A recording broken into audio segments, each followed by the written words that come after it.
In the next part I'll show how to make these deep raised panels just with basic tools on the router table.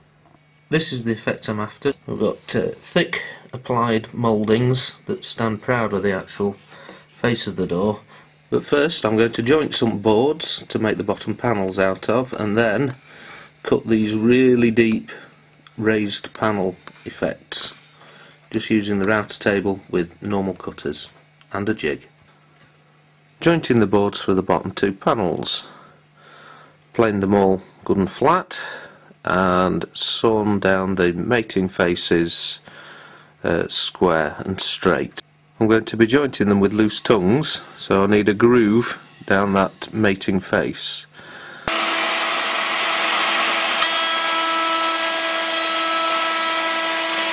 Grooves cut, then plane up some tongues to fit nicely. Then we've got groove, tongue, tongue, groove. Just a little bit of clearance to make sure I can clamp it up, and it's all ready for gluing. I'm using polyurethane adhesive, so I've got myself all gloved up.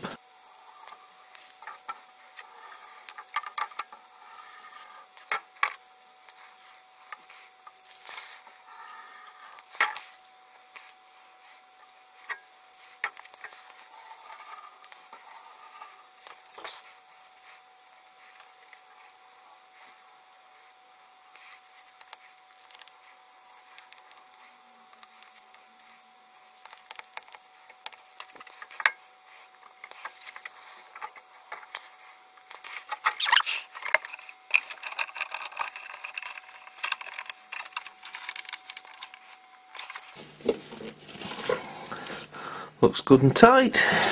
It's just squidged a nice little line of glue out. With the boards glued up, I've smoothed the faces off, and then I've cut them down on the table saw so they're nice and square into the frame, with about 2mm clearance around it, just in case of any expansion in the future. I've marked the shape I want to cut out just on one edge, and to start with I'm just going to rough cut it on the table saw, so I've not got quite so much work to do on the router table.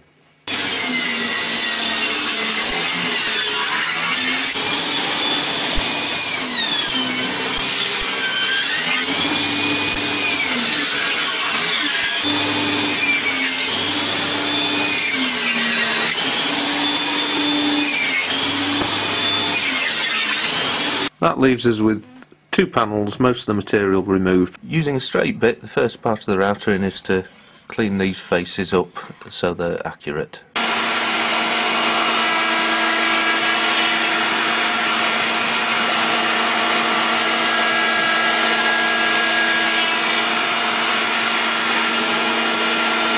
You might have noticed that this is a bit smaller than the proper ones. That's because my tape messed up, so I'm just using this one as a demonstration piece.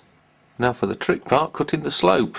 And I've made this jig that allows me to guide the wood at an angle to the cutter.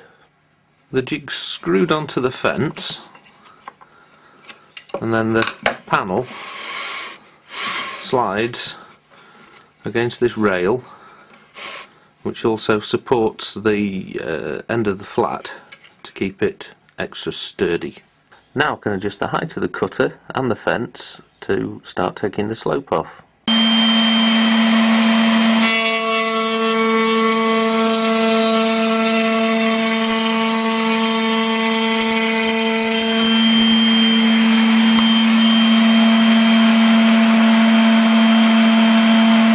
After we've roughed out most of the material, it's time to start getting accurate. We need the edge of the cutter to come just up to where the slope meets the flat. With the same cutter height, I'll take it up the slope, up to there, leaving that little bit of a step in.